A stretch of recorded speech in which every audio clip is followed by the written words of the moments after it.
मैं नम्रता जायसवाल आपको M H. Abraham's की अ ग्लॉसरी ऑफ लिटरेचर्स की बुक से पढ़ाने जा रही हूँ। अब मैं आपको एकेडमिक नॉवेल, यूनिवर्सिटी नॉवेल और कैंपस नॉवेल के बारे में बताने जा रही हूँ। एकेडमिक नॉवेल, यूनिवर्सिटी नॉवेल और campus novel.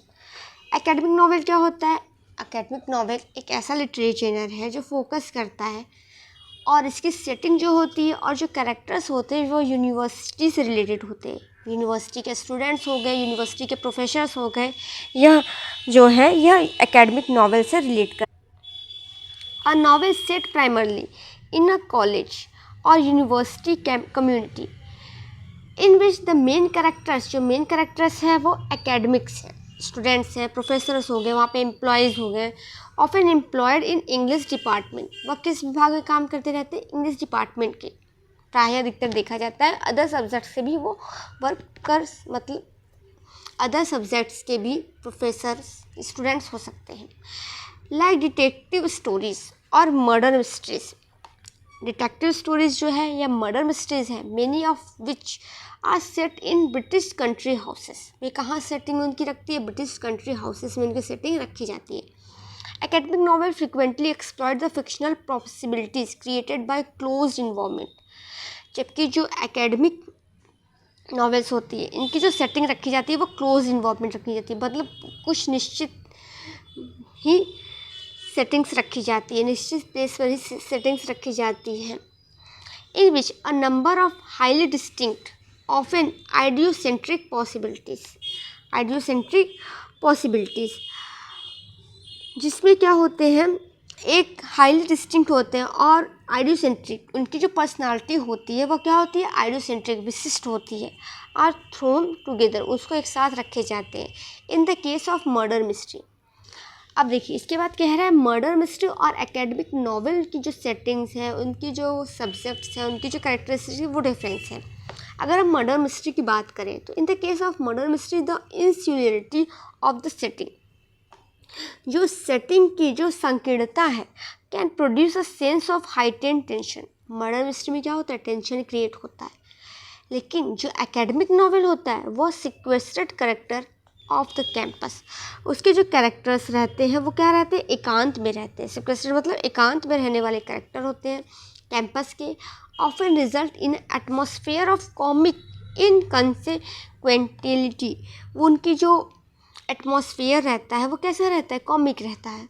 Most academic novels are humorous, mostly academics novels कैसे होते हैं? Humorous. And many explore the implication of various attribute maxim, और उनके जो एट्रीब्यूट्स हैं वो क्या रहते हैं? मैक्सिम, जैसे कहावत की तरह रहते हैं। That academic politics are so vicious, जो एकेडमिक पॉलिटिक्स होती है वो कैसी होती है? जो नॉवेल दिखाया जाता है एकेडमिक में, उसमें जो पॉलिटिक्स चलती है वो कहती है शातिर रहती है। वाइसियस में शातिर होता है। Because the stakes are so low, क्योंकि उसमें जो स्टेक्स दाव रहते हैं वो क्या रहते हैं? कम रहते हैं, मतलब एक ही दूसरे कैरेक्टर्स को इर्द गिर्द ही रहती है और उनकी जो एटमॉस्फेयर होता है वो भी लो ही रहता है। Even so academic novels have on occasional address more serious theme. यद्यपि एकेडमिक नॉवेल में कभी कभी सीरियस थीम्स भी देखने को मिल जाते हैं, जैसे कि इंक्लूडिंग पावर को लेकर, सेक्स को लेकर, क्लास को लेकर के, एंड बैनिशमेंट एंड एग्जाइल को लेकर के। The satirical portrayal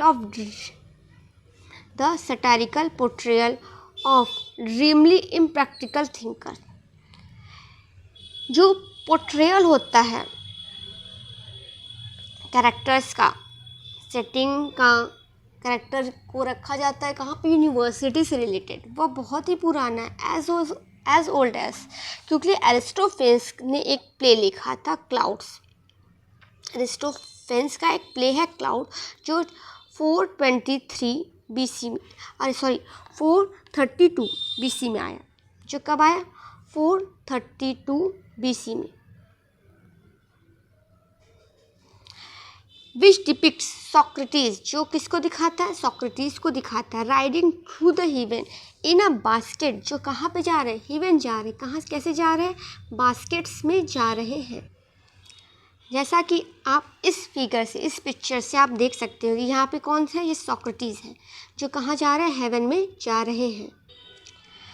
and novel such as George Eliot, George Eliot का वर्क है मिडिल मार्च। जॉर्ज इलियट जो है अपना मिडिल मार्च जो है ये जॉर्ज इलियट के नाम से लिखी हैं। इनका ओरिजिनल नेम है Mary Ann Evans. Thomas Hardy, इनका फेमस वर्क है जूड द ऑब्स्क्योर, यह इनका लास्ट नॉवेल है। इसके बाद से इन्होंने नहीं लिखा, इसके बाद से इनकी जो वर्क है वो पोइट्री में देखने को मिलती है। जूड द ऑब्स्क्योर जिसमें जूड और शू जो कज़िन रहते हैं उनके रिलेशंस को दिखाया गया है। Willa Cather, the Professor's House 1925, Dorothy L Sayers, Gaudy Night 1935। यह डील करते हैं एकेडमिक सेटिंग। इनकी सेटिंग कहाँ रखी गई है, यूनिवर्सिटी में, और इनके कैरेक्टर क्या है, यूनिवर्सिटी के प्रोफेसर हो गए, यूनिवर्सिटी के स्टूडेंट्स हो गए।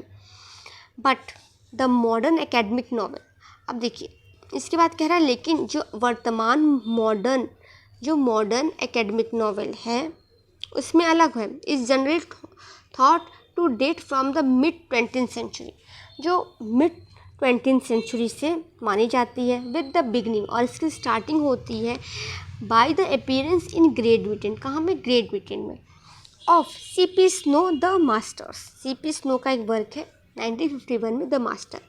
Kingsley Amis, Lucky Jim 1954। And in United State, और अगर हम यूनाइटेड स्टेट की बात करें तो Mary McCarthy, the Groves of Academy 1951 में ये वर्क है, ये एकेडमिक नॉवेल है। Among the most widely known British academic novels, अगर मोस्टली वाइडली नोन की बात करें ब्रिटिश एकेडमिक नॉवेल की तो वो है माल्कम ब्रैडबरी का द हिस्ट्री ऑफ मैन। और ट्रिलॉजी है, ध्यान से देखिएगा, ये ट्रिलॉजी वर्क है, किसका है, डेविड लॉज का। डेविड लॉज की ट्रिलॉजी है जो कि एकेडमिक्स के बारे में है। चेंजिंग प्लेसेस का सबटाइटल है, और tale of two campus 1975। Small world an academic romance 1984 and nice work 1988। अब देखिए जो डेविड लॉज है इनकी ट्रिलॉजी है, ये फर्स्ट वर्क हो गया चेंजिंग प्लेसेस, सेकंड हो गया स्मॉल वर्ल्ड, थर्ड हो गया नाइस वर्क, इनका ये ट्रिलॉजी है। इसके बाद बात करते हैं इवेलाइन वॉफ का Brideshead revisited 1945 is a consider a varsity novel. Varsity novel क्या होता है, जिसकी सेटिंग ऑक्सफोर्ड और कैम्ब्रिज में रखी गई है, जिसकी सेटिंग कहाँ रखी गई, ऑक्सफोर्ड और कैम्ब्रिज में। प्रीडोमिनेटली ब्रिटिश जेनर है, स्पेशली सेट इन ऑक्सफोर्ड और Cambridge, in which primarily characters are undergraduates rather than faculty. जो प्राइमरी कैरेक्टर्स रहते हैं वो क्या रहते हैं, अंडर ग्रेजुएट्स रहते हैं, फैकल्टी से नहीं रहते।